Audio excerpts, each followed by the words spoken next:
यानंतरची महत्त्वाची बातमी गडचिरोलीत माओवाद्यांचा तळ पोलिसांनी उद्ध्वस्त केलाय। पोलीस जवान आणि माओवाद्यांमध्ये धुमश्चक्री उडाली। आक्रमक हल्ल्यानंतर नक्षलवाद्यांनी पळ काढला। नक्षलवाद्यांचं साहित्य पोलिसांनी जप्त केलंय।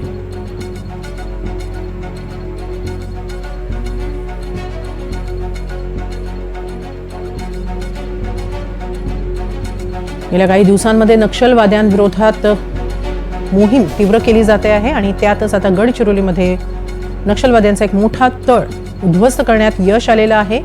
गडचिरोलीमध्ये माओवादी आणि पोलीस जवानांमध्ये मोठी धुमश्चक्री झाली।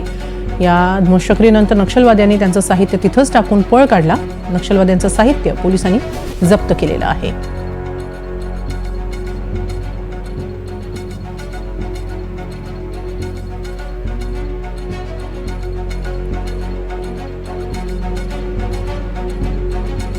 गडचिरोलीत ही धुमश्चक्री उडाली होती, मात्र या धुमश्चक्रीमध्ये आता नक्षलवाद्यांचा तळ उद्ध्वस्त करण्यात पोलीस जवानांना यश आलेलं आहे। नक्षलवाद्यांनी पळ काढलेला असला तरी त्यांचं साहित्य जप्त करण्यात आलेलं आहे।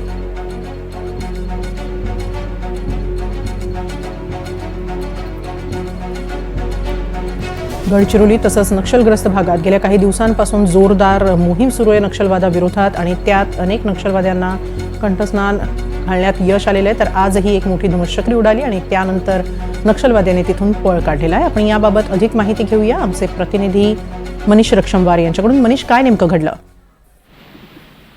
एकेकाळी माओवाद्याचे आश्रयस्थान असलेल्या छत्तीसगड सीमेवर भामरागड तालुक्यातील कवंडे या गावात 9 मार्च रोजी पोलिसांनी 24 तासात पोलिसांनी उभारले होते आणि याच कवंडे गावाला 11 मे रोजी माओवाद्यांनी तळ ठोकण्याची माहिती मिळाल्यावरून 360 जवानांनी अभियान राबवले होते। यावेळी जवान व माओवाद्यात जोरदार धम्मचक्र झाली। यावेळी माओवाद्यांना तळ उद्ध्वस्त करण्यात जवानांना यश आले होते।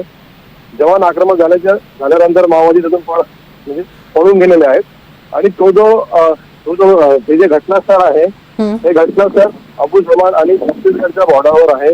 या ठिकाणी घनदाट असं जंगल आहे आणि आताच आपण बघितल्याप्रमाणे छत्तीसगडमध्ये सुद्धा चकमक झालेल्या होत्या। 2-3 दर्यागटाच्या पहाडीवर वगैरे झाल्या होत्या।